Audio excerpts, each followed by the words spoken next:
Good day and welcome to Bite Size. We are getting to the end of the year. Many times at the end of the year, the stress levels are high. We are a little bit more frustrated than in the beginning of the year.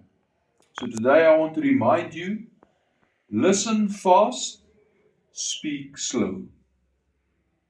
Especially during this time that the stress levels may be a little bit higher than normal. Listen fast, but speak slow.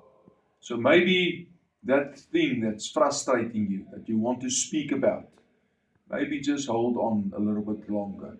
Just hold on a while. Maybe have that conversation during the new year. We need a lot of wisdom leading organizations.